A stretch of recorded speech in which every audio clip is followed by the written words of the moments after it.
mistake that they report. We had a shorter training schedule. We didn't do ZCA whitening. Didn't do GCN. The original paper is just reporting the best run, by the way. This is like one of the tricks that I am very wary of when reading a state-of-the-art paper. Like, okay, you ran it 50 times, pick the best one.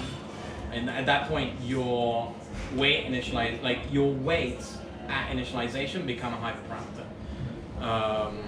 So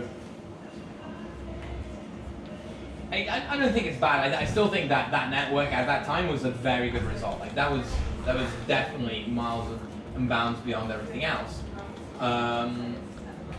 So interestingly, like this little jump here, if you're wondering, is a change in learning rate.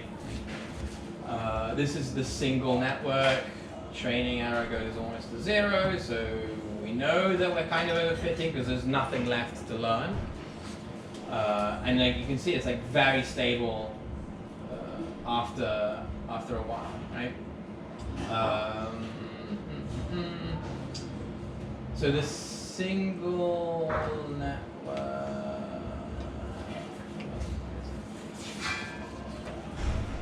Sorry, I need to remember why I wrote it. Okay.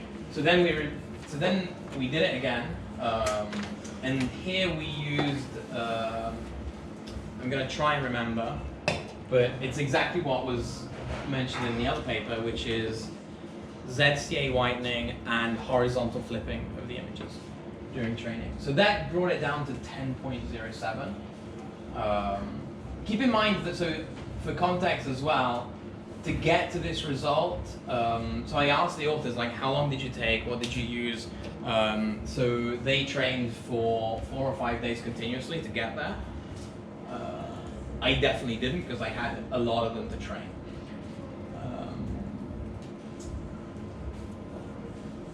So then the result is you train it, you do 10 rounds, so you get to 962, 891, and you get very close. For boosting, the thing that's interesting is that we're still improving and basically still regularizing without augmentation in both cases. But for bagging, we're not anymore. So by the time this got published, this wasn't state-of-the-art anymore. But I think when I ran it, it was, and then somebody else came up with something else, I don't know. And they went below 6.6. The thing that's interesting is that bagging, when we run bagging, the result on the ensemble gets so much better. When this happens, and then we're not able to distill it anymore, it's probably because you see that this is stabilized, but it's not going up, right? So this is one of those points where, like, is it overfitting yet or not? Is the capacity of the network enough to overfit? So like it's the middle case, right? And if you look at the structure of the network, it's got 2, 4, 8 layers, or 8 convolutions, but really like 3 groups. So you can almost call that 3 layers. So it's a very small net, mostly because my department is cheap and I couldn't run anything bigger. But that's been recorded.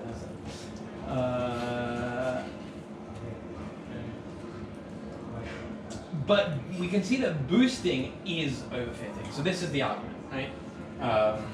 And bagging, I don't know if I know I put that in the end.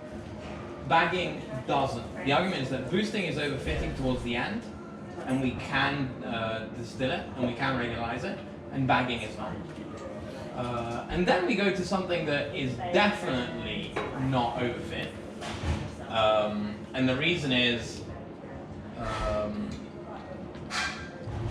we know that it's significantly worse.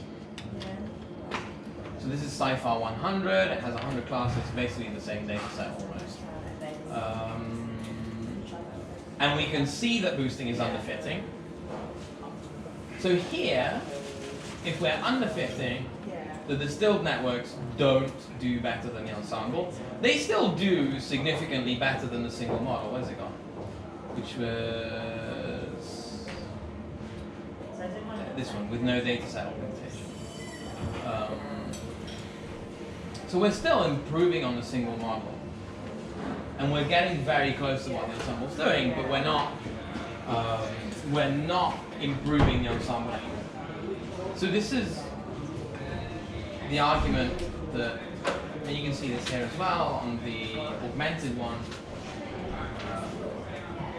that it depends on how much you overfit, whether it is the regularization or not. I think that general argument extends to a lot, not just ensembles. But the point here is like, you can basically take this as a framework. If you train a good model, you can always improve it by doing this. So you can take one model, do 50, distill, your final model is still going to be better than your original one. Whether it's actually better than the ensemble or not. But if your ensemble is big enough, you can always argue that you don't have enough capacity to run the ensemble at inference time. Whereas you can still run the single model. So it's sort of like, you get it for free if you spend some extra time training. Considerable extra time, I would say. The other point is that, so the deep incremental boosting actually cuts down the training of the ensemble by a lot compared to AdaBoost. That's in a different paper, but that lets you train the larger ensemble much quicker. Yeah, I think that's basically it, right? The rest is like random confidence tests that reviewers asked for and stuff like that. Yeah, that's basically it. There must be more than just regularization, right? Because otherwise you could just regularize your initial training data output and would get the same sort of robustness in your one model. I think you can. I think you can. It's, the question is like, how do you do it? It's, you know, like we use like weight decay, stuff like that to penalize or sparse networks is like actually another interesting thing that actually has been shown to like approximate than a larger ensemble.